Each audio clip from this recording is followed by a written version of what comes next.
Family said they didn't need my help, so I stopped helping them. We're sick of you making everything about yourself, Mom announced, sliding across a written agreement on the iPad I'd bought for her. This binds you to sibling duties only.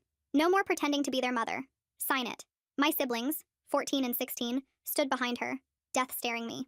You're not that important, Jasmine. Nobody asked you to do all this. The irony was palpable. My childhood ended at 9 because I became the mother my siblings needed, all while our actual mom was busy, spreading her legs for her boyfriends. Just last week, she asked me when my sister Tara would finally become a woman. She got her period 3 years ago. I locked eyes with each of them, all filled to the brim with entitlement, and signed it with a smile. Well, why didn't you just say so? If you want me to be a sister, then a sister is what you'll get.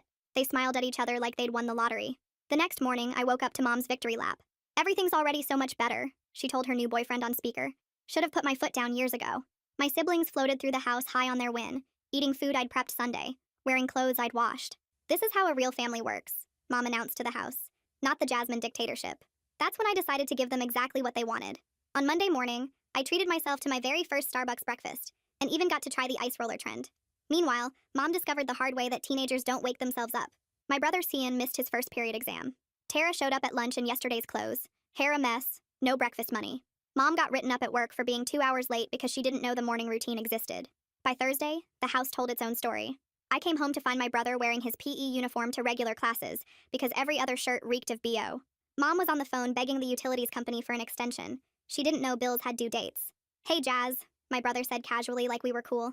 Quick favor, can you grab me some deodorant when you're out? Sorry, that sounds like overstepping my sibling boundaries. Come on, sis, don't be petty. Petty? I pulled up the agreement on my phone. This specifically says sibling duties only. Shopping for you sounds like mothering. He left and muttered something about me being dramatic. The smell followed him for another week. Saturday was Tara's orchestra recital. I watched from the audience as she walked on stage in a wrinkled, stained dress, the fancy one I usually dry cleaned. Parents whispered. Kids pointed. When her teacher asked Mom afterwards about the dress code situation, I chimed in loud enough for everyone to hear. Oh, we had a family restructuring, I explained cheerfully. I was overstepping by handling her concert clothes. So now Mom's in charge for the first time ever. Isn't that right, Mom? Mom's face went white as other parents turned to stare. We're reorganizing things. She made me sign an agreement, I added helpfully, showing the teacher. I'm not allowed to fill in as their mother anymore. Just a sister. No more Jasmine dictatorship. The teacher's expression shifted from confused to concerned. Tara ran to the bathroom crying while Mom stood frozen, surrounded by judging parents. Wednesday afternoon, my phone rang. It was Mrs. Peterson, the guidance counselor. Jasmine, I'm calling about some concerns regarding your siblings' welfare. Multiple teachers have reported. I have no authority over my siblings. They've made that very clear. But you've always handled. No. They've set their boundaries, and it's my job to respect them. 20 minutes later, my mom burst into my room with tears streaming down her face. Please, Jasmine. CPS is coming. If they see the house like this. Like what? You know what? The dishes, the laundry, the empty fridge, your brother's grades. Wow, sounds like a lot of mothering work. Good thing you're here to help. I'm begging you. Just this once. Help me clean before they ring. The doorbell rang. We both froze. The woman knocked. Hello? Mrs. Williams? Child Protective Services. We've received multiple concerning reports. Mom looked at me with pure panic. I smiled sweetly. Through the doorway, I watched the social worker's eyes scan the disaster. Dishes molding in the sink, garbage overflowing, my brother in the same PE uniform from Monday. She stepped through the doorway and her whole face changed. The smell hit her first. I could tell by how her nose wrinkled up.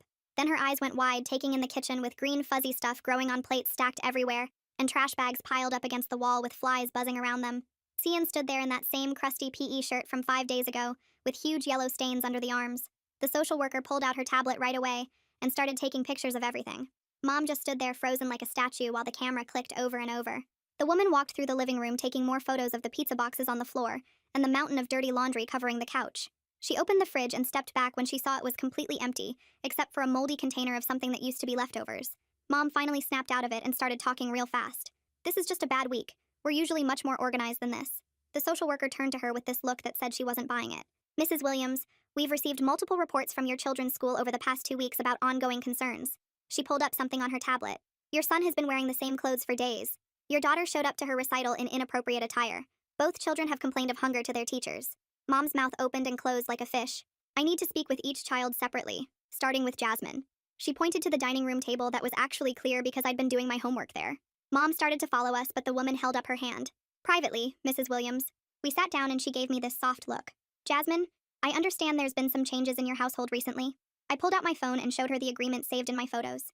My mom made me sign this 2 weeks ago. Her eyebrows went up as she read through it. She forced you to sign this? I nodded. She said I was making everything about myself, and that I needed to stick to sibling duties only. The woman typed notes on her tablet. What exactly were you doing before this agreement? I took a deep breath. Everything. She looked up at me. Can you be more specific? So I started listing it all out. I woke them up every morning at 6:30, made breakfast, packed lunches, made sure they had clean clothes, helped with homework every night, cooked dinner, did all the laundry, paid the bills online. Because mom doesn't understand the computer, scheduled their doctor appointments, went to parent-teacher conferences when mom was too busy. The social worker's fingers flew across her tablet screen. How long have you been doing all this? I did the math in my head. Since I was 9. She stopped typing. 9 years old? I nodded. Mom had a new boyfriend who didn't like kids around, so she was gone a lot. The woman asked about specific things, and I told her everything. How I taught Tara about her period when she got it because mom didn't even notice. How I had to forge mom's signature on permission slips because she never remembered. How I learned to cook from YouTube videos because we couldn't afford takeout every night and mom only knew how to make cereal. She asked to see Tara next, and my sister came in with her hair all tangled and wearing a shirt with food stains down the front. The social worker asked her how things had been lately, and Tara just burst into tears. I'm so hungry all the time, she sobbed. Mom doesn't buy groceries and I don't have lunch money and the only thing I know how to make is cereal, but we ran out of milk. She told the woman about the recital and how everyone laughed at her dress. Jasmine always made sure it was clean and pressed, but now nobody does it and mom didn't even know it needed to be dry cleaned. She admitted she didn't know how to work the washing machine or the stove, or even how to properly wash her hair because I'd always helped her with everything. Cian came in next, looking annoyed like this was wasting his time. The social worker asked him about his clothes situation. Yeah, I've been wearing this for a while, he shrugged. I don't know how to do laundry. She asked him to explain and he got defensive. Nobody ever taught me, okay? Jasmine always just did it. He told her about failing his exam because nobody woke him up and how mom didn't even know what classes he was taking. She tried to help with my math homework yesterday, but she didn't know what algebra was. The social worker asked about meals, and he said they'd been eating a lot of cereal and whatever snacks were left from before. I used the last of my birthday money on McDonald's yesterday. Finally, it was mom's turn and she went in there with her head high like she was gonna fix everything. We could hear parts of it from the living room. The social worker asking about schedules and mom not knowing what time school started. Questions about the kids' teachers and mom couldn't name a single one. Medical information, and mom didn't even know Tara's allergies, or that Kian needed glasses. Then mom's voice got louder. This is all Jasmine's fault. She's being vindictive because I made her sign that agreement. The social worker's voice stayed calm. Mrs. Williams, regardless of what Jasmine is or isn't doing, you are the parent here. Mom kept going on about how I was trying to make her look bad, but the woman cut her off. Can you tell me your son's grade level? Your daughter's shoe size? When their last dental appointments were? Silence. The social worker came back out and made several phone calls right there in front of us. Yes, we need immediate intervention, she said to someone. The home is uninhabitable. There's clear neglect. The children don't have adequate food or clothing. Mom started crying and grabbed at my arm. Tell them you'll help. Tell them this is just temporary. I looked at her calmly. You made me sign an agreement, remember? Within an hour, 2 more CPS workers showed up with clipboards and cameras. They went through every room taking pictures and making notes. They found the bathroom with black mold growing in the shower and toilet that hadn't been cleaned in 2 weeks. They documented the empty fridge, the overflowing trash, the mountain of dirty dishes. One of them found Tara's bloody underwear in her room from when she didn't know what to do during her period this week and just left them on the floor. They asked her about it and she started crying again, saying she didn't know how to handle it without me. The case supervisor arrived in a black SUV and looked at all the documentation. She was this older woman with gray hair who looked like she'd seen everything. After reviewing all the photos and notes, she turned to Mom with this serious expression. Mrs. Williams, based on what we found here today, we're placing both minor children in emergency protective custody. Mom fell to her knees, sobbing. Please, no, I just need more time to figure things out. The supervisor shook her head. Ma'am, your children are living in unsafe conditions without adequate care or supervision. The supervisor's words hung in the air for maybe 2 seconds before Mom collapsed onto her knees. She grabbed at the supervisor's pants and started sobbing these ugly, wet sounds that made everyone uncomfortable. The supervisor stepped back and motioned to the other workers who immediately went upstairs. I could hear them pulling suitcases from the hall closet and opening drawers in my siblings' rooms. Tara ran after them, screaming that they couldn't touch her stuff, but one of the workers gently blocked her path and explained they were just packing some clothes. Gian stood frozen in the living room doorway, like his brain couldn't process what was happening. His face went from confused to angry to scared in about 10 seconds. The workers came back down with 2 small bags that looked pathetic considering they held everything my siblings would have for who knows how long.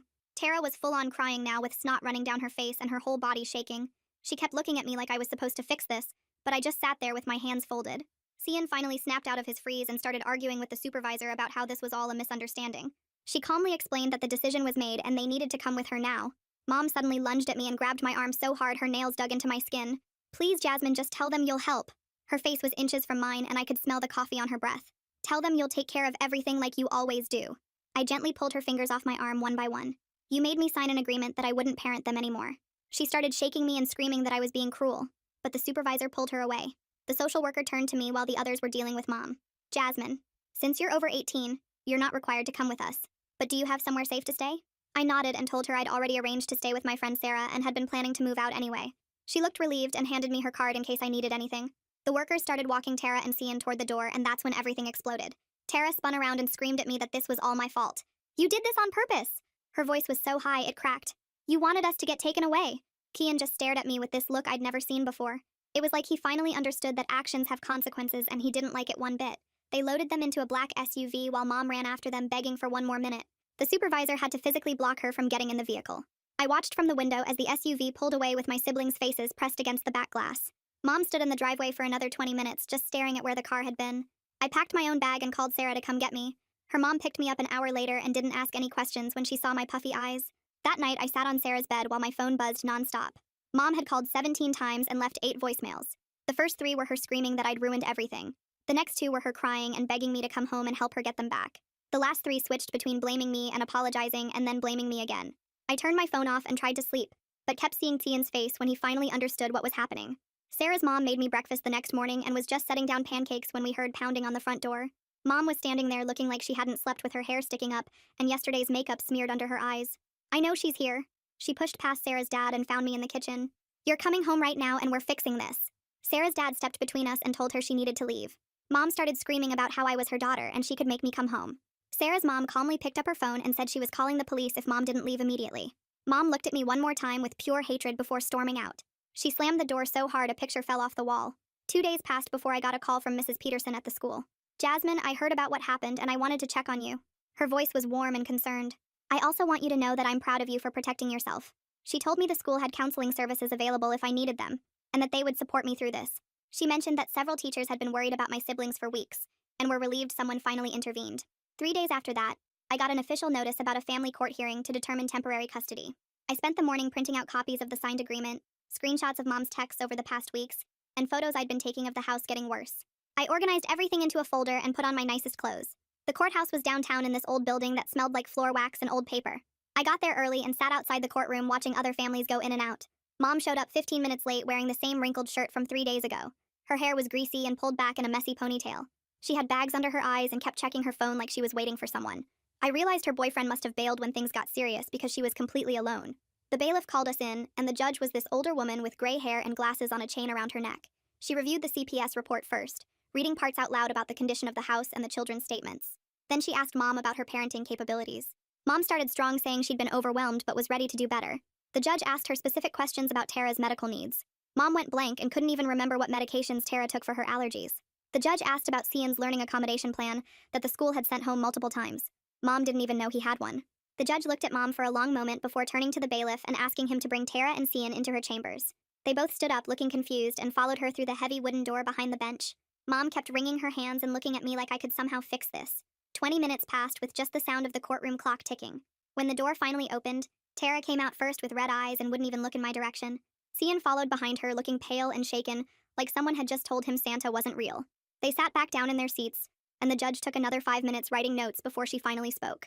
She explained that based on the home inspection, the children's statements, and Mom's clear lack of basic parenting knowledge, she was ordering both kids to remain in foster care. Mom would need to complete a 12-week parenting course and individual therapy sessions.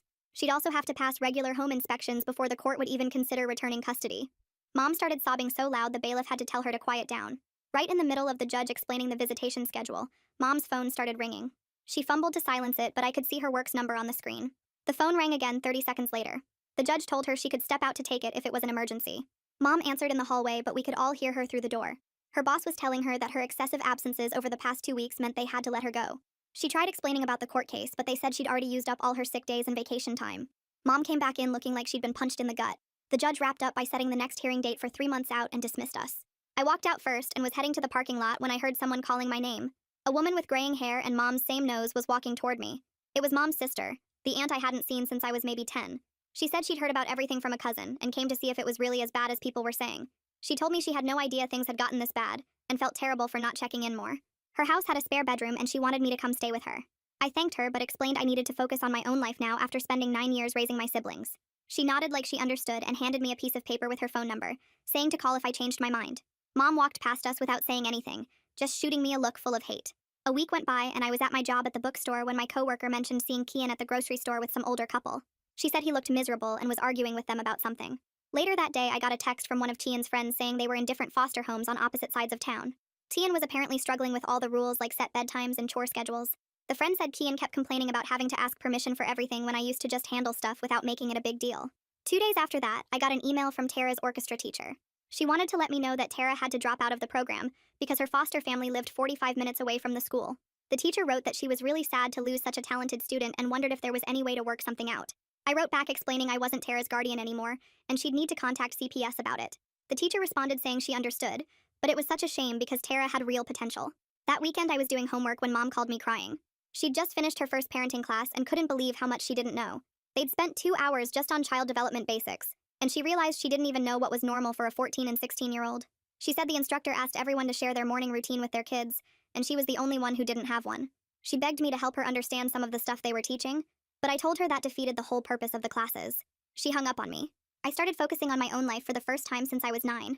I got more hours at the bookstore and started putting money aside for college.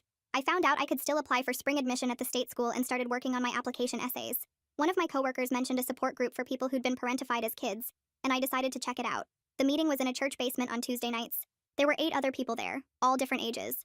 The facilitator had us go around and share a little about our situations. One woman talked about raising her 4 younger brothers while her mom worked 3 jobs. A guy my age described taking care of his disabled sister since he was 7 because his parents couldn't handle it. Another girl had been managing her family's bills and appointments since middle school because her parents didn't speak English well.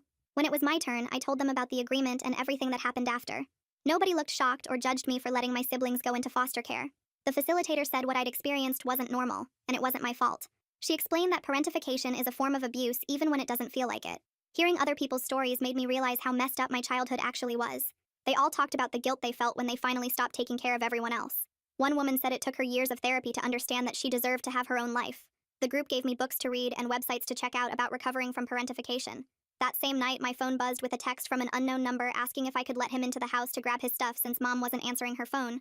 The message said it was Mom's boyfriend and he just needed his work clothes and laptop. I stared at the message for about 2 seconds before blocking the number completely. 3 weeks crawled by with me settling into a routine at my friend's house, going to work at the bookstore, attending the support group meetings, and actually sleeping through the night for once. Then on a Tuesday afternoon while I was making myself a sandwich in my friend's kitchen, I heard loud knocking at the front door. My friend's mom answered it and I heard Cian's voice, desperate and shaky, begging to talk to me.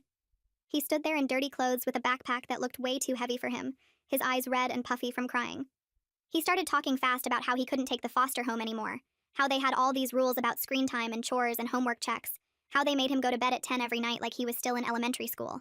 He kept saying I understood him better than anyone, and begging me to let him stay just for a few nights until he figured something out. My friend's mom looked at me with this mix of concern and confusion, while Kian kept pleading, saying he'd sleep on the floor and wouldn't eat much and would help with chores. My hands shook as I pulled out my phone and dialed the CPS emergency number they'd given me at court. Cian's face went from hopeful to shocked to angry as he realized what I was doing.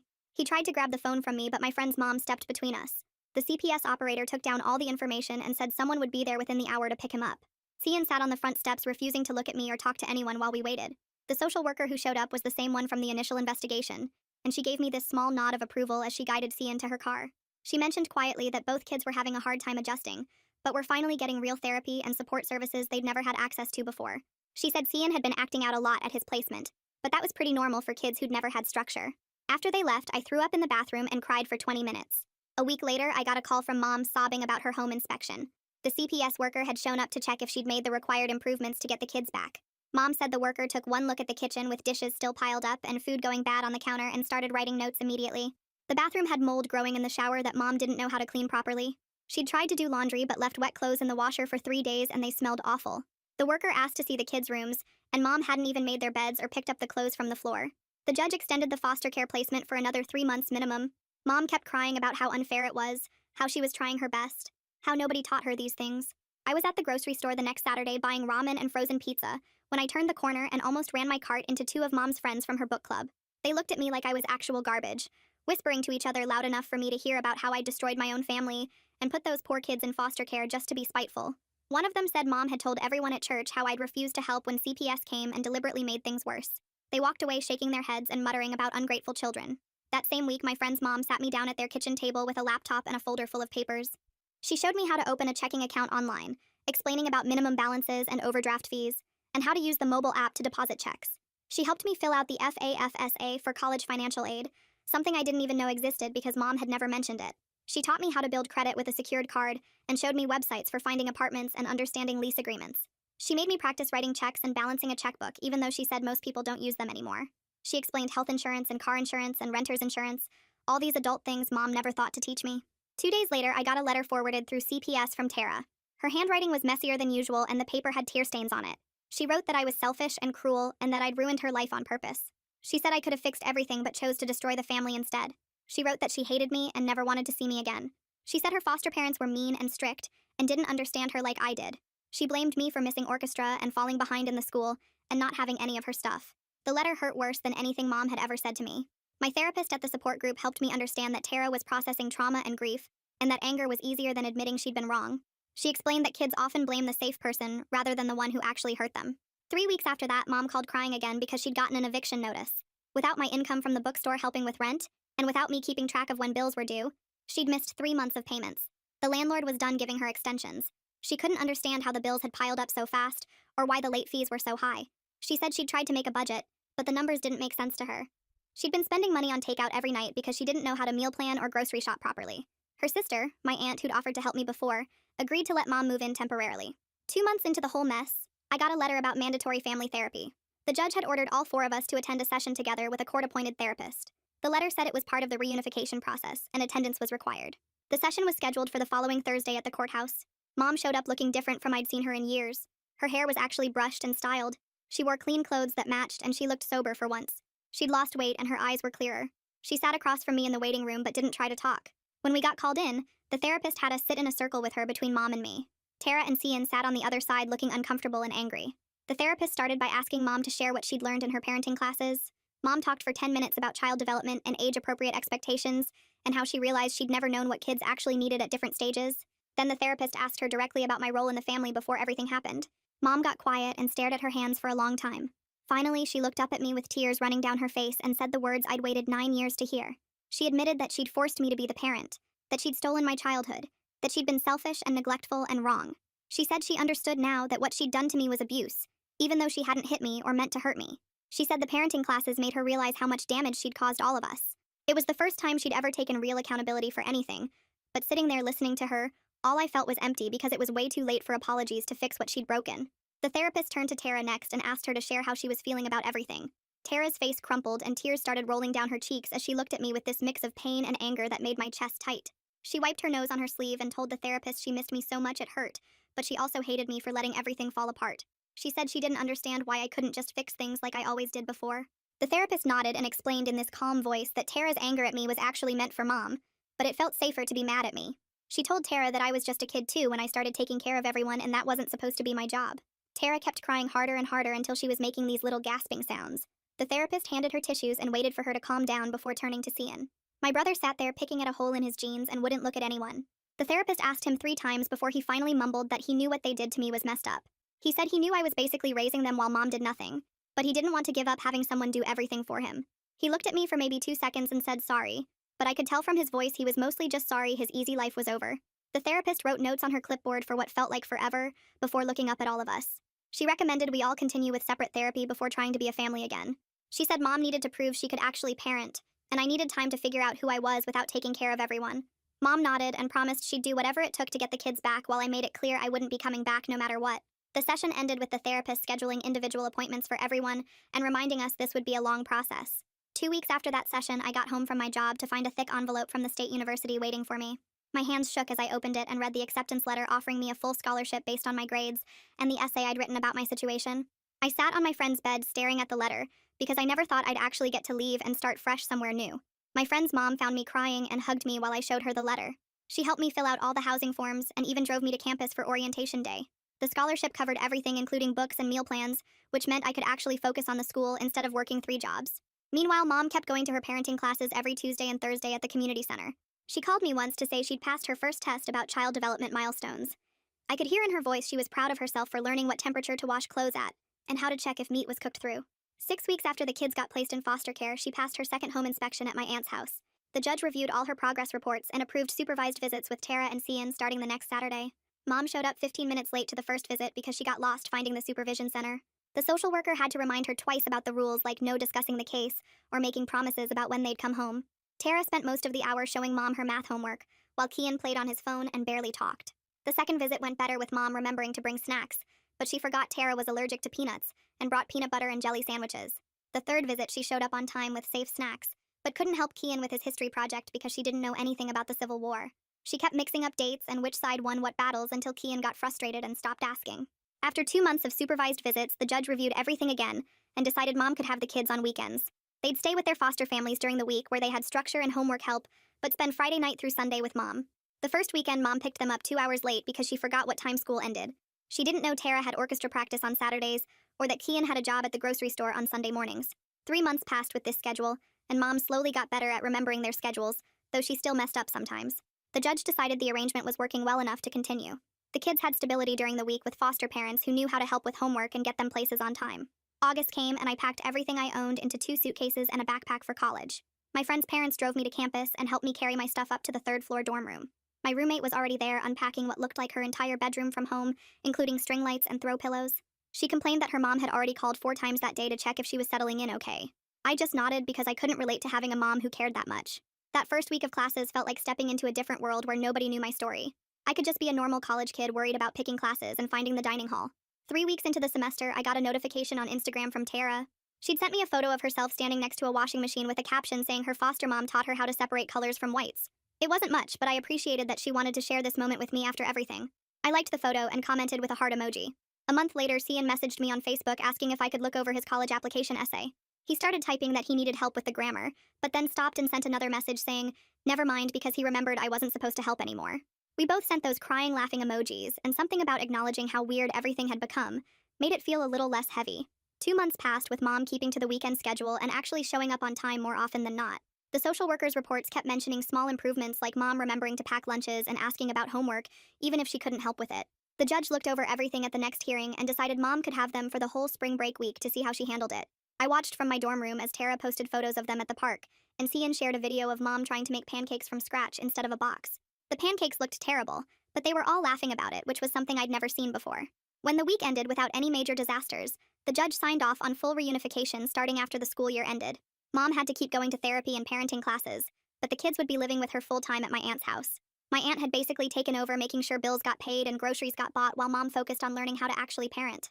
3 weeks after they moved back, I got a text from Mom asking if I wanted to come for dinner on Saturday. I stared at my phone for 20 minutes before typing, yes. The drive to my aunt's house felt weird because I'd never been there as just a visitor before. When I walked in, the smell hit me first. Actual food cooking instead of takeout containers everywhere. The living room had toys scattered around, but not the disaster zone it used to be. Mom came out of the kitchen wearing an apron I'd never seen before with flour in her hair. She'd made spaghetti from a jar with garlic bread from the freezer, but the table was set with real plates and everyone had napkins. Tara showed me her report card after dinner and pointed to each grade like they were trophies. 2 C's, 3 B's, and 1 A- in art class. She explained how she had to actually study now instead of me doing everything, but her foster mom had taught her how to use flashcards. The grades weren't as good as when I did her homework, but she'd earned every single one herself. Cian pulled out his phone to show me photos of the grocery store where he worked stocking shelves 3 nights a week.